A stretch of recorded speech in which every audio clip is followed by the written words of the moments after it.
Good morning, ladies and gentlemen. Welcome back to the RR Show, the best show in the world. Today we're jumping into a little bit of r/Tales from Retail. So get your tea and your popcorn ready as we jump in with our first story. From Raygun Wedge. That's why I stopped shopping here 40 years ago. As I was stocking the shelves in the meat department, an elderly gentleman approached me seeking assistance. He was on the hunt for a specific brand of bologna that had a first and last name on it. I happily pointed him in the direction of our limited selection of that brand. But as he surveyed the 4 options we carried, he let out an exasperated sigh. "That's it!" he exclaimed, gesturing to the beef bologna. "You don't have any smaller packages of that?" I apologized and explained that we didn't carry any smaller options. He then shifted his focus to the salami, his frustration mounting. "I don't like hard salami. Don't you have any cotto salami?" he asked, his voice rising. I regretfully informed him that we didn't carry cotto salami and apologized for the inconvenience. He let out a loud sigh of frustration. "Why don't you have any more? They have a lot more stuff than this," he exclaimed. I calmly explained that we carry only what corporate authorizes us to carry, and suggested he may find what he was looking for at one of our other stores in the area. But he wasn't satisfied. "This is ridiculous. Why don't you have anything I want?" He scowled before letting out a yell. "This is why I stopped shopping here 40 years ago." And with that, he stormed off, leaving a nearby woman to chime in, "This store's only been here 20 years. It's been a while since the incident, and we haven't seen or heard from the man since. But who knows, maybe in another 40 years, he'll return, and we'll finally have that cotto salami he craved." Our next story is from Krusty Chopstick. Today, a customer broke his item in half and threw it on the floor because he couldn't return it. It was just another day at the second-hand store where I work. We have a strict policy of no returns or exchanges, and it's clearly stated all around the store, as well as on the receipt. As I was working the register, a man in his late 40s approached me with a vinyl record, wanting to return it because he already had another copy at home. The record had cost him less than $3. I informed him of our policy, but instead of understanding, he exploded in anger. The transformation on his face was fascinating. His face turned red, his eyes widened, and his jaw dropped. He argued that the record was broken, even though that wasn't his initial reason for wanting to return it. I explained that we're unable to play test the vinyl before selling them, and can only go by the condition of the record itself. But that only made things worse. He yelled, "You're making me fucking angry! How about this then?" and proceeded to break the record in half, first with his hands, then over his leg. He threw it on the floor and stormed out of the store, yelling about how much we sucked. It's baffling how some grown adults can act worse than a 4-year-old over a small amount of money, especially when it was their own mistake. I was glad to have the support of other customers who witnessed the incident and were able to roll their eyes with me. At least, I never have to see him again. In next from Jammy Thing. Today a customer got annoyed, abandoned his shopping on my till belt, and just walked out. And I felt for the guy. Earlier today, I was working the register at a busy store. As the number of customers started to dwindle, the register in front of me closed down, and was serving the last few customers who already had shopping on a belt. I'd been serving for a good few minutes afterwards and started closing down too, when I noticed the number of people at the register in front of me hadn't changed. There were 2 people left, a guy who had a few items, and an elderly woman who was in front of him. The elderly woman was trying to use a coupon that, for whatever reason, was not working, but was adamant about using it. I couldn't hear the details, but it was clear that she was having trouble with her coupon. At this point, I'd nearly served everyone who was left on my belt, and I honestly felt bad for the guy, who at this point must have been stood waiting for 10 minutes or more. I managed to catch his eye, smiled, and gestured for him to come over to my till. He smiled back, picked up his couple of items, and put them on my belt. I only had one customer left before I could serve him. Those are on offer, demands the woman I was serving, pointing at her bakery items. Those are buy one, get one free. I know they are. Sorry, but I'm pretty sure those are not the item on offer. Yes, they are. I saw the sign. I know they're the ones that are on offer. I'll get someone to check for you.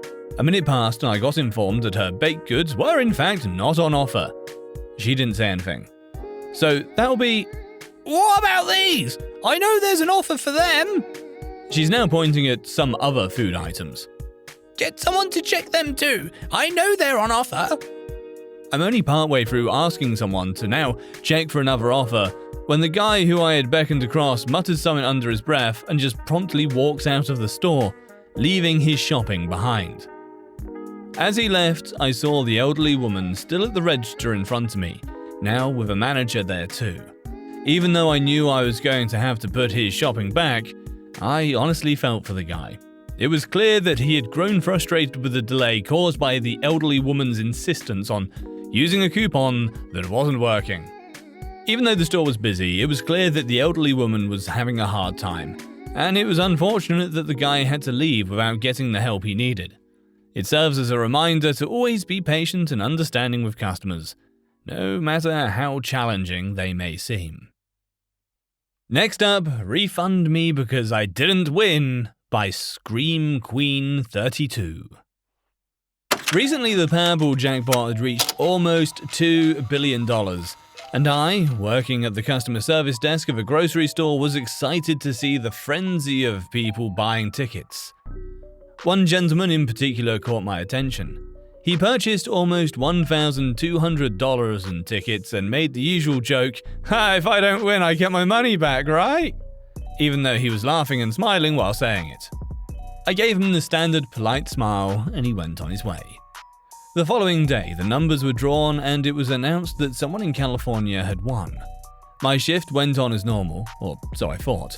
That is until the gentleman came back demanding a refund for his losing tickets. Despite my colleague offering assistance, he insisted on speaking with me. He slammed down his pile of tickets and receipt and exclaimed, "Okay, Missy, I didn't win anything. You said if I didn't win, I would get my money back. So I'm here for my full refund." I was taken aback, trying to understand if he was joking or not. It soon became clear that he was serious. I attempted to explain to him that regardless of winning or not, all sales on lottery tickets are final.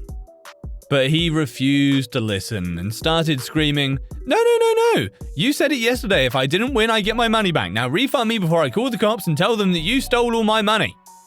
I tried calmly explaining that I understood that he was upset, but no one had stolen his money, and this is just how the lottery system works. However, he became more and more agitated and started knocking over a nearby display of candy and glass soda and beer bottles while shouting about how we had stolen his money. I had had enough and called for management and security. The management ended up calling the police while security detained him. He ended up causing more than $350 in damages. It was definitely an interesting and unexpected experience, one of those I don't get paid enough moments. This next story is from BroPuter. Sir, it's my first day. Several years ago, I, then 19, had the mispleasure to work at a home improvement store, basically a big warehouse that people could come and shop in. My place was in deliveries, aka get things together for a customer to come up and get at a later date, as well as taking calls for large orders and organizing a truck that would show up every morning and night to take bulk items to delivery sites. The job wasn't great, but I went for 3 months without major issues before leaving for a better place. The one instance that stands out amongst the 3 months is not later on, but is from the very first day that I worked there. A bit of a backstory to my first shift. At this company, they had an interesting way of training you. Namely, they didn't. Oh, sure, they had us watch a series of videos on safety and general ways to interact with a customer, but there was nothing specific to what I personally would actually be doing. The only training I had was from the guy I was replacing, telling me how to use the PDA phone to check what orders needed and how to use the information shown to locate items. That way I didn't have to know off the top of my head where things were. This meant that while my job took me to every aisle and outside to lumber and brick, I didn't have to memorize locations, and I certainly was never trained on item locations for customers. This leads to my first shift on the floor, where I was way out of my depth, but trying my hardest. I was able to get most of my work done without being disrupted, and the few times that customers asked where items were, thinking that since I had a uniform I would surely know, they accepted that I was new and appreciated me directing them to someone who could help them properly. Not this guy though. Not this one guy who had an air of him like all the workers were beneath him.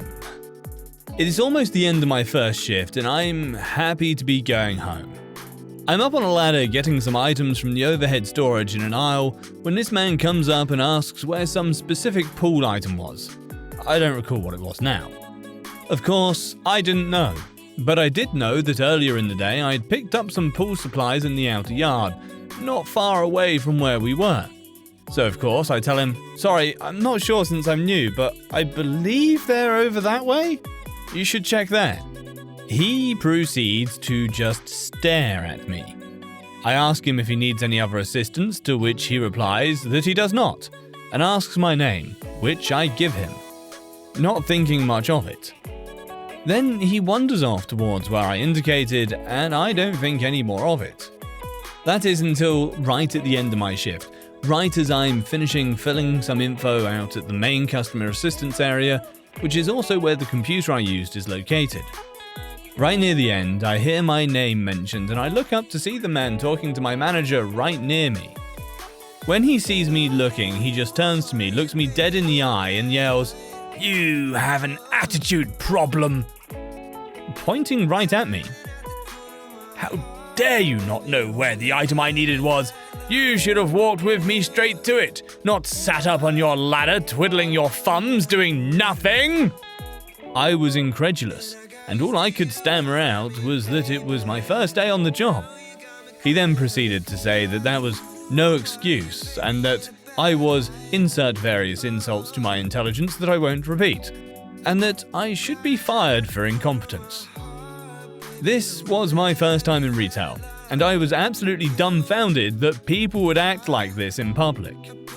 In the end, my manager got him to leave and told me that I shouldn't let it get to me. Clearly, it did, as I still remember it years later. Don't be that guy, and always treat employees well at retail jobs. Please. And by the way, the best part was that he already had the item he was looking for when he was yelling. And it turns out that the area I indicated was the right spot, so I don't know what the problem was in the first place. One more from It's Alex Balix. This guy just can't fathom our prices. So I own a store that sells and services fireplaces. A guy calls yesterday and we have this conversation. Do you guys clean fireplaces? Yes we do. Okay, how much do you charge? $200. 200? What do you do for that much? I got to hear this. I explain the whole cleaning process as well as the safety inspection process. All right, well, that's a little steep for me. I'm going to call around. No problem. I tell my employee about this funny call I just got. A minute later, the phone rings again. Caller ID confirms it's the same guy. This time I have my employee answer. They proceed to have the same conversation, except he asks when we could come out. We say we have an opening next Monday, and he says he has to check his schedule and he'll call back. About 30 minutes later, the same guy calls again. I answer, assuming he's realized that everyone charges about the same price and we can probably come out the soonest. Do you guys clean fireplaces? Facepalm. Yes, we do. Okay. And how much do you charge? $200. Jeez. Why does everyone charge $200? Me as cheerful as possible. Well, to be fair, sir, this is the third time you've called us. Oh, really? Oh, I'm sorry. But wait a second. Why do you guys charge so much? This couldn't be more than an hour of work. You're not paying for the technician's time, you're paying for the gas to get there, the truck, the tools, etc. You're also paying for the car insurance, liability insurance, workers' comp, our rent for the store, the wages for the employees available here to answer your call and help you when you come to the store. We also have an electric bill, gas bill, and water bill. I've had this type of question a lot, and the previous answer has almost always been met with understanding and usually winning the customer's business. This time, however, well, why do you have to pass those costs on to me? Why don't you pay for it? Where do you suppose I get the money to pay for it myself? From the money you take in as a business. Just not your money. No, I mean, okay, I get it. All right, well, $200 is just too much. I'm going to call around. I promise I won't call you again. Fair enough. Have a nice night.